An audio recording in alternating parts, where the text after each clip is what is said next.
Welcome to week 10, parents. You have made it to the end of this guided journey. Congratulations. Well done. I hope that this has been as impactful for you as it has been for us. Honestly, having you along the journey, knowing that there's a community of parents out there that are about the same things that we are about, it means the world to us. So well done getting through all of this content. We know that it was a lot. Yeah, I'm super proud of everybody. Yeah. But we are not done with the whole series just yet. No. The first thing we want to do right now is just kind of go through a bit of a recap. You have sat through 9 up to this point, 9 weeks of rich content. And we want to paint a little recap picture for you so you can see how everything really ties together. In section 1, we talked all about the home that you had. This is a great place for you to stop and really unpack what your childhood was like. Where did you come from? What shaped the lens that you see the world through? And for a lot of us, we go through life and don't even realize, oh my gosh, I see this because this thing happened in my childhood. And so really stop and unpacking that. So week 2, we talked all about roots and fruits. And I love this because it gives you the opportunity to really look at what you're producing in life. And a couple things to remember, like you are on a journey. So if you figured out like, man, I'm not producing great fruit in every area of my life, like that's okay. God's got you. But also you're building a legacy for your kids. And so be really kind to yourself when you're on this journey. And if you need to pursue more healing in this area, awesome. Just use resources and take some time to really focus on your life in order to produce great fruit in that area. This is going to be a long journey that you get to partner with God and your community around you in. It's going to be great. Yeah. I think too, if you find yourself in a position where you are walking out healing in your story, what we want to encourage you with is that your story actually becomes your weapon. Yeah. So as you begin to get victory in some of these different areas, you have even more to offer your families and your It's kids. true. This is a worthwhile journey to go on if you find yourself in this spot. In the next section of our course, we talk about the home that you currently have. So taking an honest assessment about what is going on in the culture of your home. With Danny Silk, we talked about who I am as a parent is ultimately who we are as a family. So what's going on with me? What culture have I created in my home? Do my kids actually come to me in trust, or do they hide from me? This is a great indicator. You know, we want to get feedback from our kids, like how are they actually experiencing my parenting, and how do I need to adjust depending on what their feedback is? We also talked in this section about who's in your house. Ultimately, So important. Yes, who is influencing your children in their journey of sexuality besides you? We know that culture does, media does, peer groups do, schools, school sex ed curriculum, all kinds of things. So really becoming students to understand what culture is coming at my kids so that I can be relevant in conversations with them, so I can have answers to their questions, so that they learn that if they're wondering about something, they can come and ask me first. That's the point, right? So we really need to accept what we don't know and start learning, really being intentional. This is the section where we talked about how we don't have the luxury as parents of being the parents that, oh, I don't know about that TikTok. Yeah. I don't know what that even is. Whatever. My kids are the ones that I don't know. Like we don't have the luxury of being in the back seat. Like passive. We don't have the luxury of being passive in this arena anymore. We really need to know what's currently going on in our home. Section 3 was all about the home you want. Kate and Cole say, kill the talk.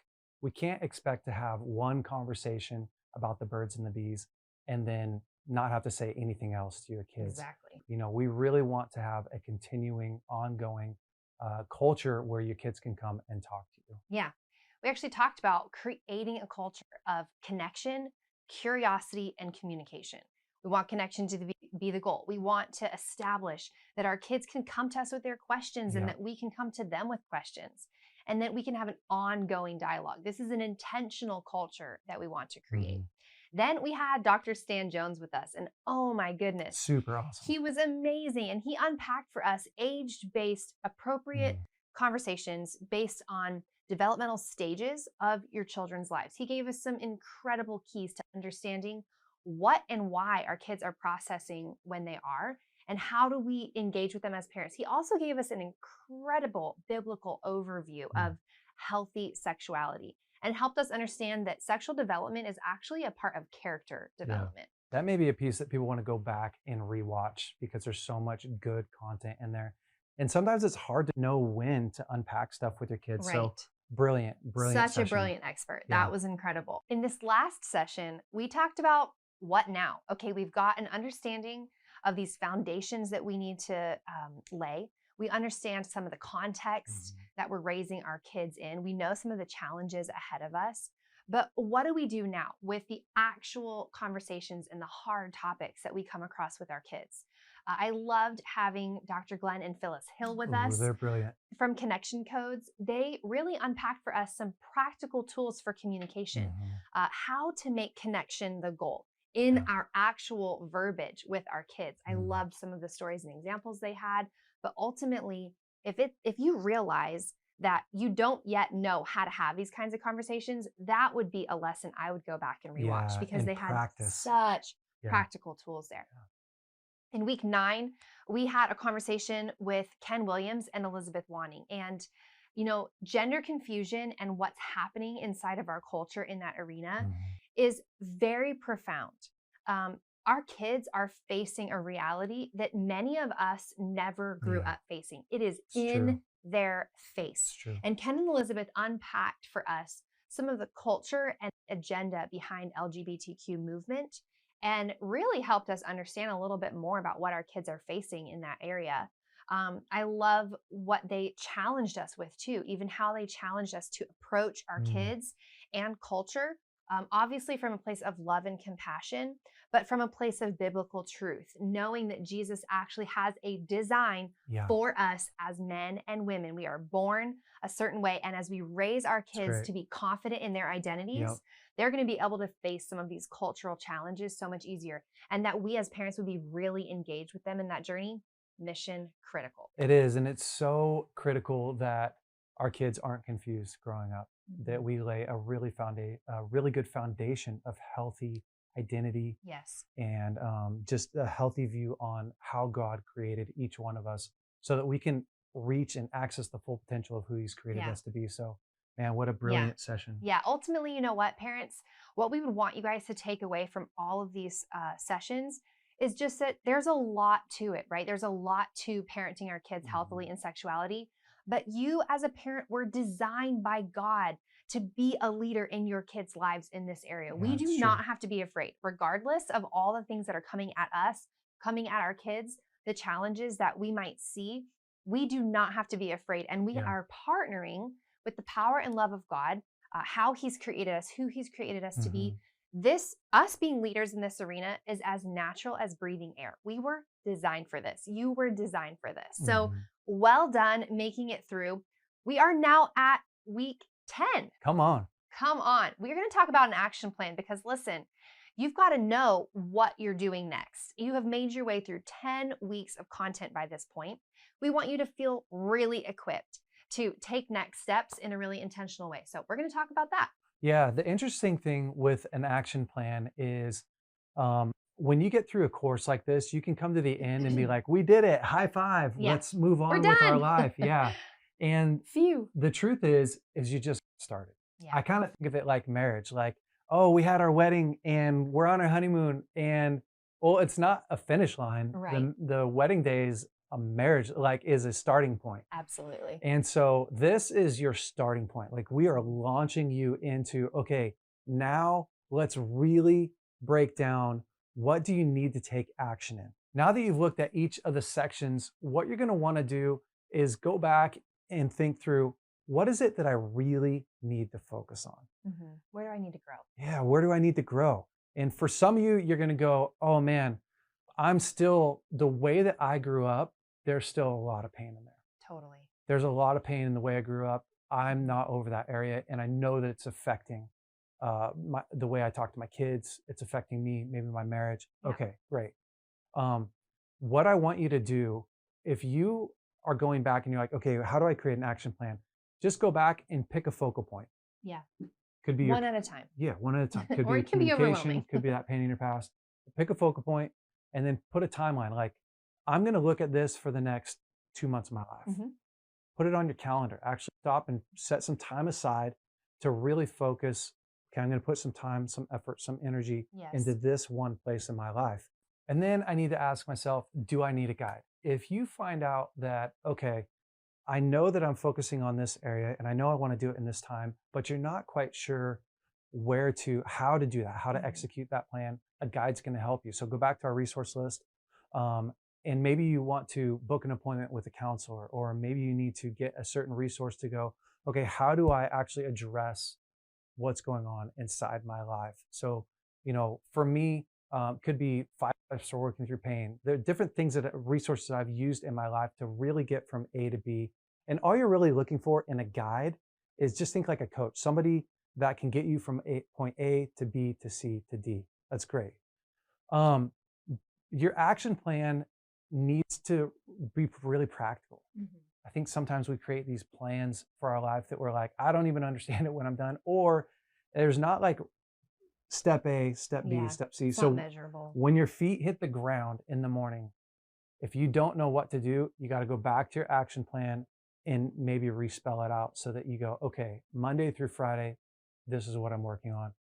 Really clear, really simple plan for Yeah. your life.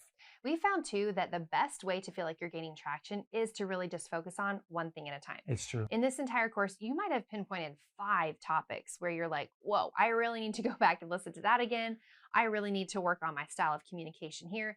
I need to work on not being afraid when my Mhm. kid comes to me with a scary topic. Yeah. If you try to address everything at once, Yeah. you won't get It's too anything much. done. So, the best way to actually gain traction in any area of your life is to pick one thing at a time, make it your focal point, make a timeline, discover your resources, and start watching yourself gain ground. It's going to be a lot of momentum that you're going to feel. And then when you're done with that one, move to the next thing. This is a journey. This is a journey.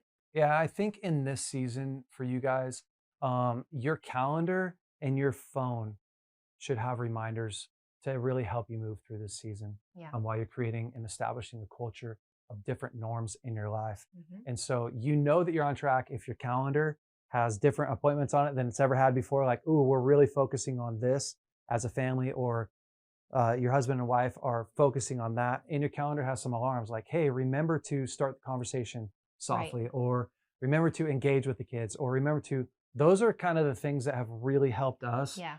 to build and create a healthy Or culture. you're writing on your mirror in your bathroom healthy reminders of the kind of Yeah. culture that you're working to establish in your home. So when you get up in the morning, it's in your face and you're reminded of what you're about. Yeah. These are all simple tools for your action Yeah. plan to really help you execute Yeah. well. We would say too, besides creating an action plan for these focal points one at a time, listen, make a commitment to yourself. When are you going to have that next conversation with your child? Yeah. Whether it is the first time you've ever had this conversation with your child or the 30th time you've had a conversation about sex or sexuality development, when are you going to do it again? Because it needs to be so consistent at your home that your kid actually comes to expect that you're going to have these kinds of conversations. It's becoming a part of your normal. So we challenge you to determine, when is that next conversation going to take place? Yeah. This is a long road. You got to remember a couple things that will help you along the way. Yeah. And for me, what's helped is I don't have to have the whole conversation all at once, Right. or I don't have to reestablish this normal. Like, I don't got to shift the whole thing at once. And I think some parents make mistakes because it feels so big, we don't do anything, or it feels so important that we do everything in one We day. try to turn the whole boat at one time and then you just flip over. Yeah. And so, have some grace for yourself.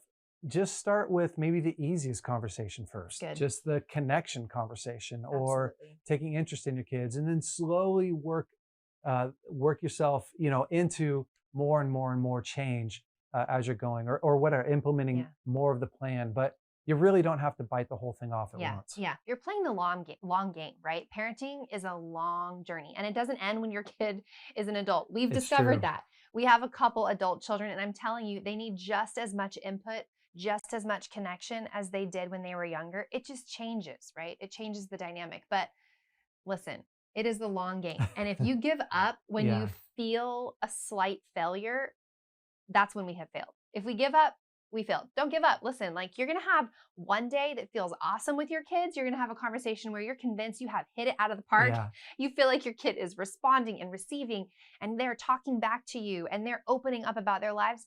And the next day, they're not going to look at you when you walk past. Like Yeah, we had that this morning. yeah. It's this weird part of the human design where this stage of life where your kids need you the absolute most, it is sometimes the hardest to feel like you're reaching them. And I think the challenge there is the design of God is that we would make it about connection. So ultimately, we are about winning our kids' hearts. We're about pursuing their hearts in connection. And you just can't feel like you're failing every time they have a stinky attitude or pretend like you're the worst person on the planet, because sometimes they do. Yeah. And you're not responsible for what they think or feel. You're responsible for what you think Yeah. and what you do with your feelings. Yeah. And so, for me, I have to go back to like, oh, I'm doing the best that I can. And this is going to work. And I do know how to love my kids and I do know how to care for my kids. And as long as I'm doing things with the fruit of the Spirit, right? As long as I'm living patient and kind and being loving to my family, like that's going to have an incredible impact. So careful what you allow yourself to think, because it's easy to get off track Absolutely. in those areas and to start like find yourself in a hole because you had a bad day or a bad weekend or a bad week or a bad month. Yeah. Let's change the way that we're thinking about what we're doing and really get back on the horse. But it takes two people sometimes, one to pull the other person out of the ditch when it gets tough. Yeah. So I think the other thing that's really helpful in this process is to reach out to other couples. Yes. It's really easy to get isolated and or to not want to talk about the stuff that's tough. Oh my goodness. Yeah. Because you feel like an idiot. As a Right. parent, you feel like my kids. I should have this figured out. Yeah. And especially the parents whose kids have gone through the stage and are doing well. You're like, ooh, I don't want those people to know that my kids are totally. struggling. And yeah, that's just, gosh, that's such BS. Totally. When we were with our oldest, and we can tell the story because we've told it 100 times and he laughs about it now. But when our oldest was in 8th grade, he sent a text message to his entire 8th grade class full of cuss words. And we got a phone call from another parent in the class to let us know, hey, you should probably check out this group text your son's been involved in. And it was one of those moments where we had the opportunity to go, oh my gosh, we are so embarrassed. We are A, gonna punish him. That's what we wanted to do. We're going to try to clean this up as quickly as possible so that nobody thinks that these pastors have a child who is acting out so profoundly. There's pain on everybody. Oh, totally. But ultimately, what we found is there is nobody exempt from a hard day. It's true. It doesn't matter if you have the perfect home. Every child has to have permission to be on their journey. If we have perfection as the standard for our kids, they're never going to want to open up to us because we know that no human is perfect, our kids included. So there has to be room for them to make mistakes. And we have to be willing to lean into community, whether we're nailing it or whether we really need their help and strength. And I'm excited that as a part of this guided course that you've been on, you have the opportunity to engage with our online community. This can be a place where we can continue to ask each other questions and be vulnerable about our struggles. And ultimately, I would say wherever you are in your community, it would be great if you were connecting in person with people that have like minds, like hearts, that you're actually trying to intentionally build community with people who want to do family the same way that you want to do family. So that when your kids are in this culture and in this community, they're not just hearing about it from you, they're hearing about it from your friends and their parents, their kids' friends' parents. We want to make sure that we're raising our kids like a tribe. That's the ultimate, right? That we would be partnered with in raising our kids well. Yeah, definitely utilizing the resources that we have for you, going on the Facebook page, stuff like that, even going live on the Facebook page and talking about where you're at, letting other people respond to you and really diving in, maybe to some things that are a little bit uncomfortable, a little unknown for you is just massive. It really helps you to practice. That private Facebook group really helps you to practice learning vulnerability in a way that you probably haven't before. So just make it a point, maybe that's on your calendar, or maybe that's one of the reminders like, hey, go on here and get some more resources, get some tips, get some tools. That's good. And resource yourself. A few practicals for you parents, like what's next? We've just completed this guided course. Well, a couple different things. keep engaging in this material. We've said it a couple of times, but if you need to go back and rewatch lessons and retake notes, or, pause, invite your spouse or a friend or your mom to join you and unpack some of it together, like dialogue about it.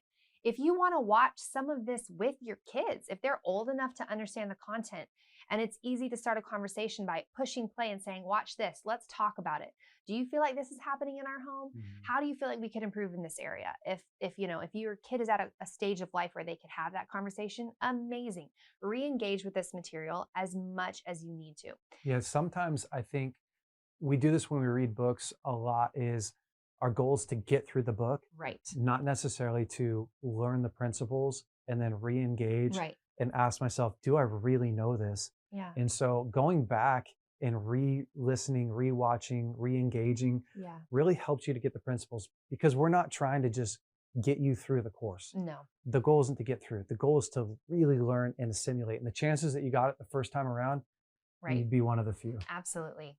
We'd also say, go back through and make sure that you've printed out all of those PDF resources that we've made available to you. Read through them, re-engage in some of the homework bits. If you feel like, I brushed over at the beginning because I didn't really understand how important that really was, well, go back through it. You can absolutely revisit that. And then we've said this, but please continue to be a part of our online community. This is just a really vibrant place where we can rub shoulders together, answer each other's questions, explain circumstances, pray for each other. Gosh, there's a lot to look forward to there. And then, of course, with our monthly calls, these are going to be scheduled out. You're going to be made aware of when they are happening. Wherever you are in the world, you can join us live. And this will be a place for us to kind of continue the dialogue, to bring up some more topics for you, to have other guests that are going to speak into some of this journey. And the monthly live calls are awesome because it kind of gets you refired again. Yeah, And exactly. so I really like coming back in and getting a refresher or hitting it from a different angle that you've never seen before. Absolutely. So try to not miss those. Those are fun. Yeah, the live calls are amazing, and in this course and in the live, there's no way to hit every single topic in 10 weeks time. So one of the other things we're excited about is these hot topic videos. They are going to drop throughout the course of the year. Yeah, they're so fun. We've got some incredible people speaking to some very relevant questions and topics that you and we as parents have today. And so this will just be a continuation of content. We'll keep it fresh. You've finished the 10 core sessions, but there's a load of content coming your way in some of these hot topic videos and live calls. Yeah, it's true. Guys, I'm so excited. And congratulations to each one of you that's got to this point. Yeah, well done. I also want to say, we're not leaving you. Oh, no. So the fun thing is we get to be on this journey with you guys for a really long time, which I think just for you and I, that's a huge part of our heart, is to make sure that we're building people and taking what God's given us and really imparting that to you. So before you go, we want to pray for you. Absolutely. But just know, I think it's so awesome to be a part of something that is going to continue to grow and blossom and build. And so if you're in a rough season, listen, you get all of our wisdom and hope and peace and love that will continue on in this journey. Yeah, and if you're in a good season, share about it with us, because there's a chance that we're going to flip sides at some point, right? Like parenting is a wild ride. It is. We're going to pray for you. Awesome.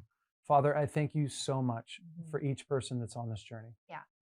And Lord, I ask, Father, that the places that they went through and they go, oh man, I really need to grow. I really need to learn, or this has been really tough, Lord, places that were shame, or that you would turn those into joy and peace and hope. And Father, you'd break shame off of each person that's on here, Lord, even doubting or fatigue. I just see that some people just feel really fatigued. Lord, I ask that you would help us to change the way that we see where we're at, and that you'd give people a vision for what they're going through, just vision for their kids' lives, Lord, that you would bring compassion in, even for themselves, Father, that we would have a greater understanding of how you've created us, how you've created our kids, Lord, why you made this design like it is, Father, and bring hope. Yes. Father, I ask that hope will be restored to each person in the family. And Lord, even for those kids that feel like they're wandering, they're a little bit further away than what we would like them to be, Lord, I ask that you would call them back in this season, God, that you would bridge the gaps, Lord, where there's been some destruction, there's been some hurt and some pain. Father, you bring some real wisdom And God, that there would be a bridge built there. Yeah. And so, Lord, in this season, would you bring wisdom? Would you bring truth? Would you bring healing to each person Yeah. there? I want to speak a blessing Yeah. over each parent that has been a part of this journey with us. And I want to speak a blessing over your family. And I want to declare in the name of Jesus that your families are set apart, Yeah. that your kids are set apart, that what you are sowing into right now Yes. is absolutely for your kids, but it is for the generations Yeah. to come. And we know that we are in a cultural battle. We know that we are in a tough time, but we are equipped because we love God and we Yeah. have the power and wisdom of the Holy Spirit inside of us. And so I want to bless you as parents, and I Yeah. want to bless your kids to know that what you are doing matters. What you're doing is going to last generations. And we have the ultimate helper on our side. It's true. So we thank you, Jesus, for who you are in our lives. We thank you that truth is going to run deeper than any cultural norm, any challenge that we might come across. The truth of the kingdom, the truth of Christ is going to run deeper and be stronger in our families than anything else. And I thank you, God, for setting these families up to win. We bless you in the name of Jesus. We thank you for joining us. We're excited to see you guys soon. Yeah.